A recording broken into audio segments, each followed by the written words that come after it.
बोलने के लिए कहा गया है। ऐसे तो मेरे पास बहुत शब्द नहीं भी होते हैं, कभी कभी साइलेंस ज़्यादा होता है। बट मैंने हमेशा बहुत पहले से, मैं जब से भी आ रहा था यहाँ पे, अब तो कई समय हो गया है, जब भी यहाँ आता था शुरू में भी, तो ऑलवेज यूज टू फील कि मैं अपने घर आ गया हूँ। अब घर के कहने से मतलब शायद ये हो सकता है कि कहीं कोई रिकग्निशन होगा, कुछ ऐसी चीज़ होगी जो बस एक फ़ील होता था कि आई एम होम समवेयर। तो मेरे ख्याल से वो जब गुरु के पास कोई आता है तो शायद वो अपने ही सोर्स से अपनी ही पहचान को, वास्तविक पहचान को पा लेता है। तो शायद वहीं कहीं सोर्स से ऑटोमेटिकली अगर कोई होगा, जैसे कहते हैं ध्यान में हो, या यहाँ कहते हैं, अनंत श्री आज भी कह रहे थे कि 24 आवर मेडिटेशन होता है और रहते हैं, तो वो ऑटोमेटिकली अगर if you are in love और you get connected with the guru, उनके सानिध्य में आते ही अब अपनी पहचान होती है तो अपने सोर्स से ही ऑटोमेटिकली कनेक्ट होते हैं। तो वो फीलिंग रहती थी हमेशा मेरे साथ।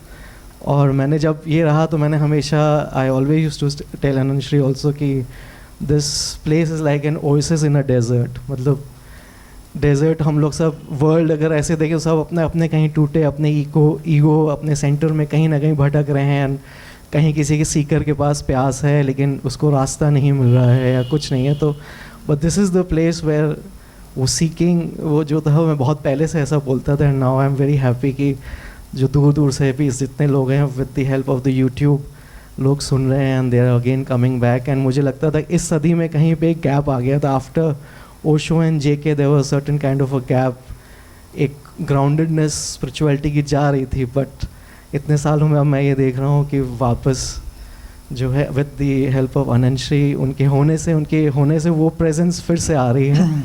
एंड बहुत से ऐसे मिथ्स हैं जो लोग जेके को भी नहीं समझे या ओशो को नहीं समझे, या कुछ ऐसे स्पिरिचुअल मिथ्स भी थे, वो सब भी यहाँ पे आके या तो लोगों को क्लैरिटी मिल रही है या वो ब्रेक हो रहे हैं। लेकिन जो अनंत श्री हमेशा एक प्रेजेंस की बात करते हैं ना, guru in a real sense is an absence, total absence है जिसमें सब कुछ प्रेजेंट होता है। It's known as in Zen में कहते हैं कि there is an emptiness in fullness, and fullness में भी एम्प्टीनेस है। तो दैट टोटल एब्सेंस है जहाँ वो खींचती है। मैं जब पहले शुरू में आया करता तो मुझे बहुत घबरा जाता था, डर भी लगता था, फियर भी पैदा होता था। बट उसके साथ में एक डेंजर आता था, उस डेंजर के साथ में एक एडवेंचर की फीलिंग होती, बहुत थ्रिल लगता था। एक जगह डर लगता था, एक जगह इतना थ्रिल होता था कि I used to feel very alive. तो वो जो एब्सेंस होता है, उस एब्सेंस में आप कभी कभी आपकी अपनी सेपरेट आइडेंटिटी शायद कहीं खोने लगती है, और जब वो खोती है तो रियल आइडेंटिटी मर्ज होती है। तो कभी कभी साधक की जितनी भी द्विज का जो होता है वो एक जगह कहीं खोता है तो कहीं कुछ उसको मिलता है। तो this is the beautiful journey of spirituality, and this is the phenomena, and the I have always called Anant Shri a phenomena in its own way. तो वो फिनोमेना यहाँ पे घट रहा है, बस I am happy for that. बस आप लोग का ऑल वेलकम, और सब लोग का स्वागत है। जैसे मैंने प्रतीक के लिए कहा था, बहुत यंग एज से आ रहे थे, उज्जवल भी बहुत यंग एज से हमारे पास आ रहे हैं, और सब फैमिली ही है। जब इन्होंने कहा कि घर जैसा लगा, तो घर ही है इनका, हम लोगों का, सबका, सब बच्चे जैसे लोग हैं। और उज्जवल के मामले में देखिए, मुझे बड़ी अच्छी चीज़ लगती है जो लोगों के लिए बड़ी समझने जैसी है, कि जब शुरू में मेरे पास आते थे तो इनके लिए बोलना बड़ा मुश्किल होता था। आज इतनी देर धारा प्रभा इन्होंने बोल दिया, हमने बुलवाया, आपको भी सुन के लगा वो बड़ा अच्छा बोलता है, लेकिन एक वक्त था इनसे 2 सेंटेंस बुलवाना बड़ा मुश्किल था। तो एग्जिस्टेंस में बहुत सारी मिस्ट्रीज होती हैं, इंसान को वेट करना चाहिए। बहुत सारी फ्लावरिंग होती है, बहुत सारी खिलावट होती है, वो धीरे धीरे अनफोल्ड होती है, और जो ज़रूरी होता है वो होता है, जो ज़रूरी होता है वो वक्त के साथ होता रहता है।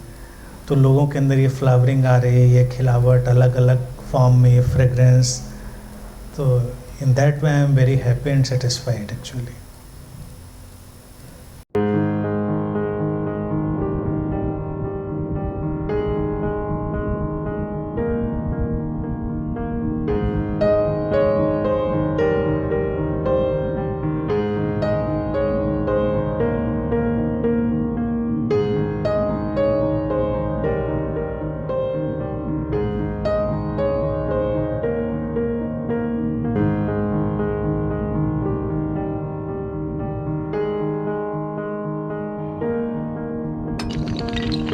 है।